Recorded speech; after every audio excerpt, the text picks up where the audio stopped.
The Prime Minister, Dr. Andrew Holness, would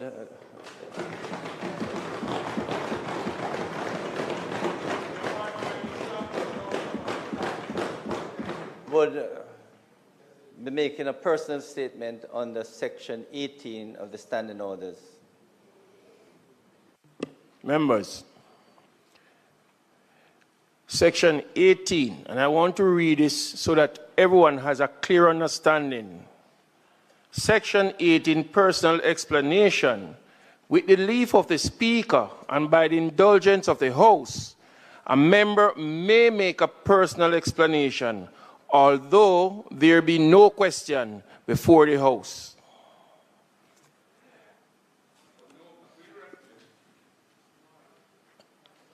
But no controversial matter may be brought forward, nor may be debated, arised upon the explanation.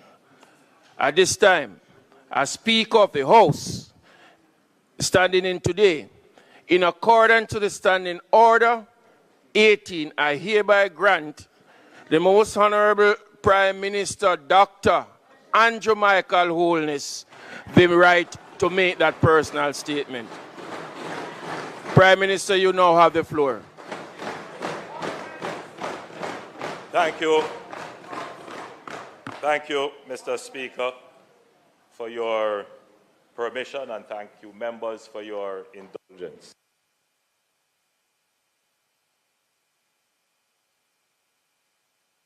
Mr. Speaker, on Thursday, September 5th, 2024, the Integrity Commission submitted an investigation report, ruling, and special report to Parliament concerning an investigation into my statutory declarations for the year 2021. The reports have now been tabled, and I have since had a chance to read the concluding paragraphs of the ruling of the Director of Corruption Prosecution, the 5-page summary, and peruse the recommendations and conclusions, while acknowledging that the report together totals just under 200 pages. The parts that I have read appear to give a sufficient sense of the findings. First, I welcome the fact that the report is finally tabled 2 years since this process began. I also take note of the fact that the Commission tabled both the report and the ruling of the Director of Corruption Prosecution at the same time. The last time this was not done.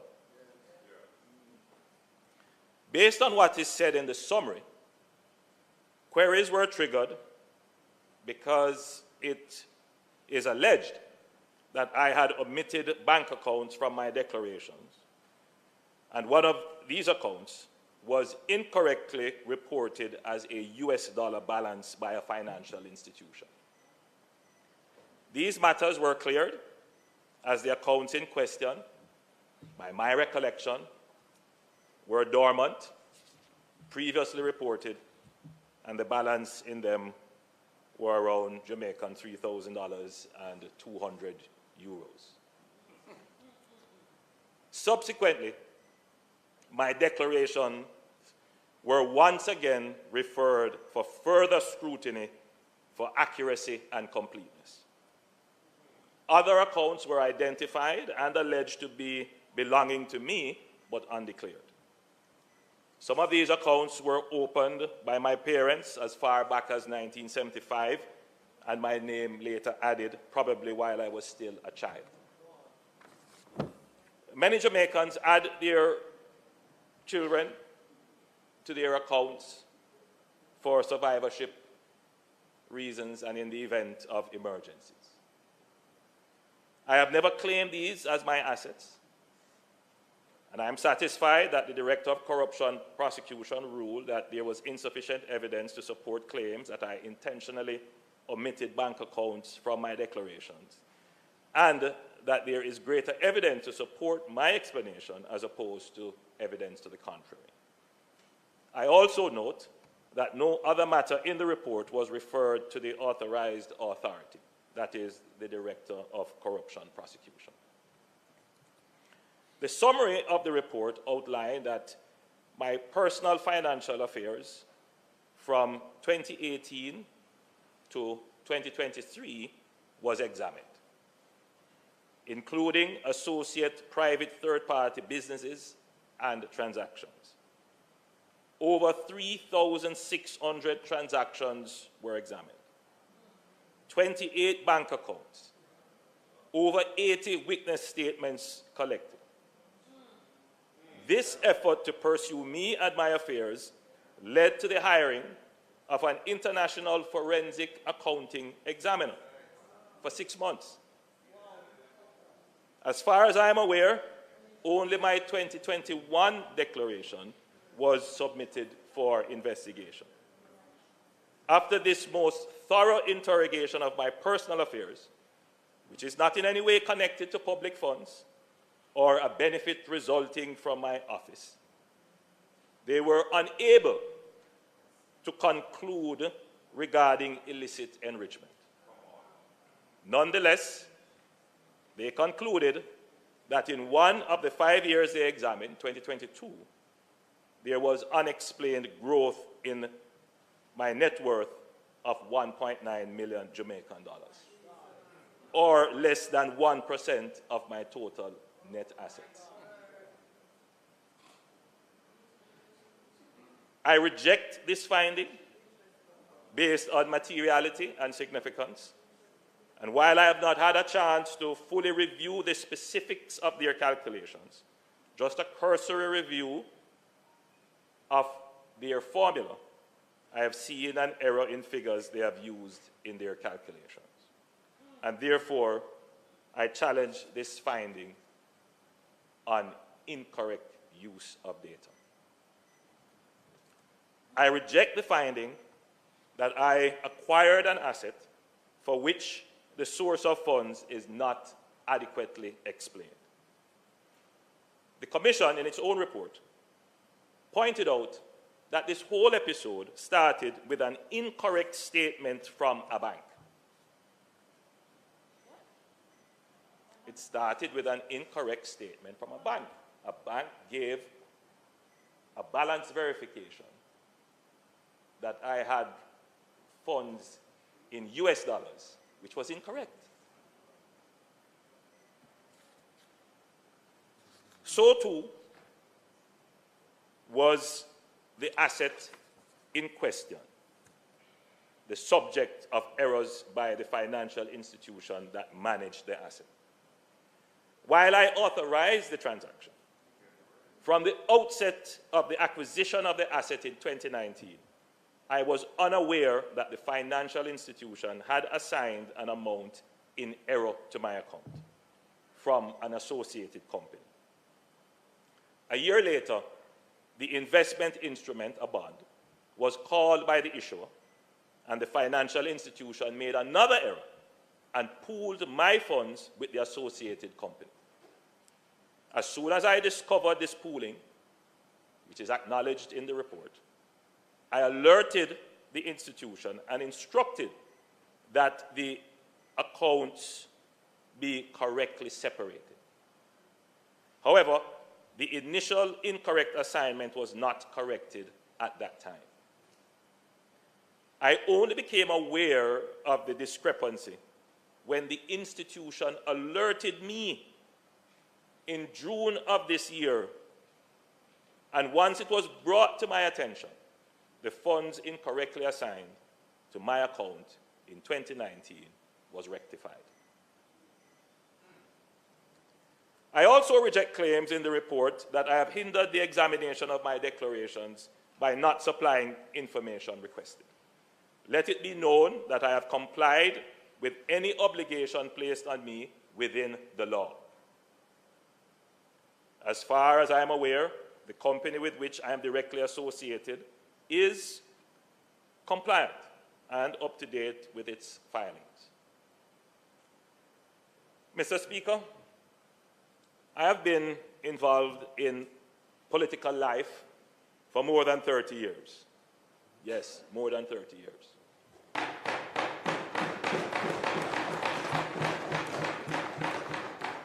And I have been elected in this House for 27 years.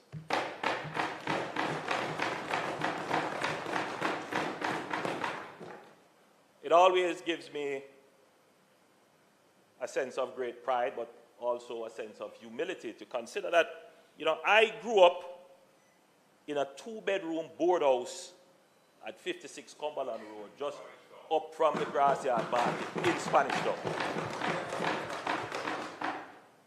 I don't wear my background as a badge or try to exploit it or exploit my humble beginnings for political sympathy. I don't do it. I don't do it because I believe in working for what you have, regardless of where you come from. And Mr. Speaker, I have worked hard. People just see the achievements. They don't know the hours, the nights, the hard work. They don't know.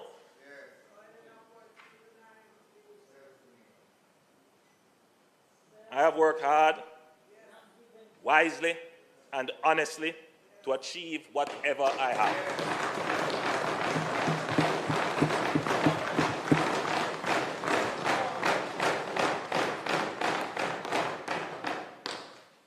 I never had a gold spoon, and I have never depended on the public purse.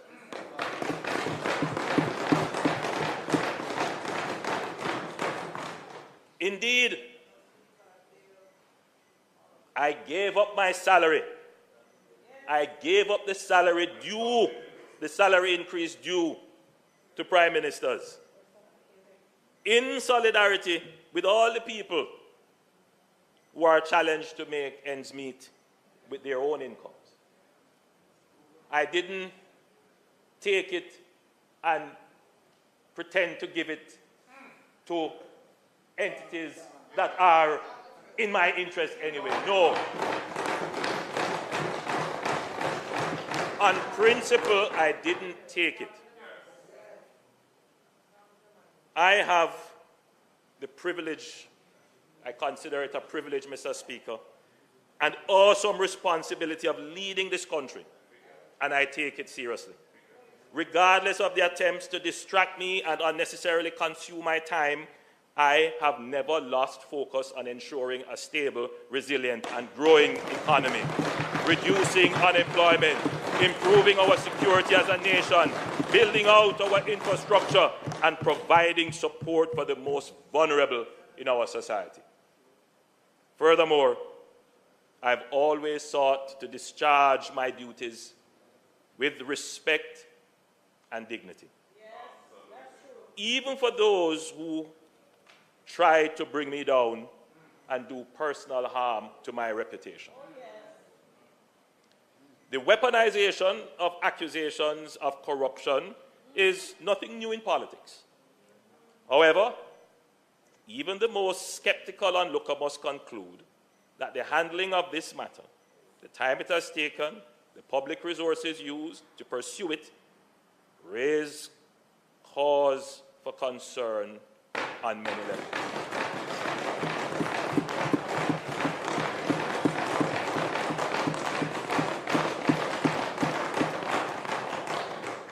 While I will not pursue the view that this was politicized, I believe it is commonly agreed that the law governing the Integrity Commission is in urgent need of revision.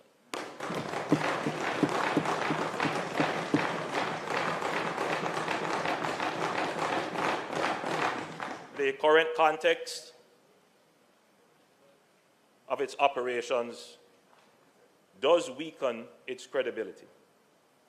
And we must do everything to ensure that the appropriate laws are in place to prevent the politicization of the Commission and to support the Commission in its work.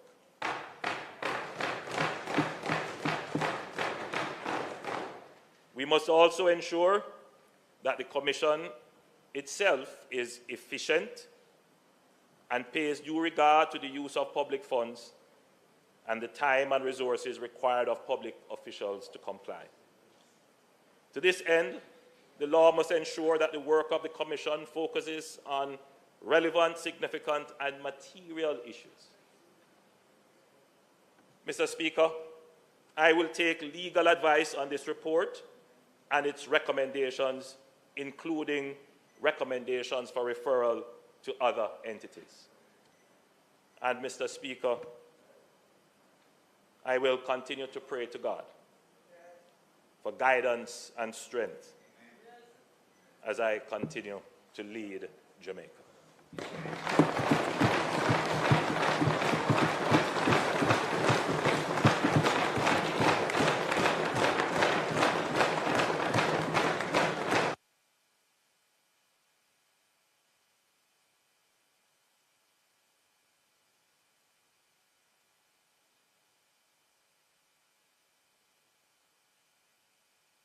House Leader. Mr. Speaker. Mr. Speaker, it's not proposed to do any further Mr. business Speaker. today. I therefore ask that the House be adjourned to a date to be fixed. Mr. Speaker. The Prime Minister has given a personal statement in accordance with the permission which you granted. Is it your understanding that anything can be said today in response thereto?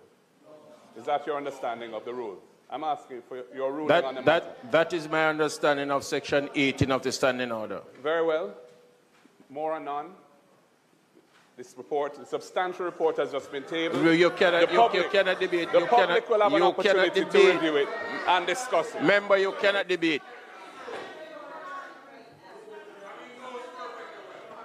Yeah, yes. To repeat, Members. Mr. Speaker, it's not proposed to do any further business today. I now ask that the House be adjourned to a date to be fixed. At this time, there is no other business. This House now stand adjourned until a date to be fixed.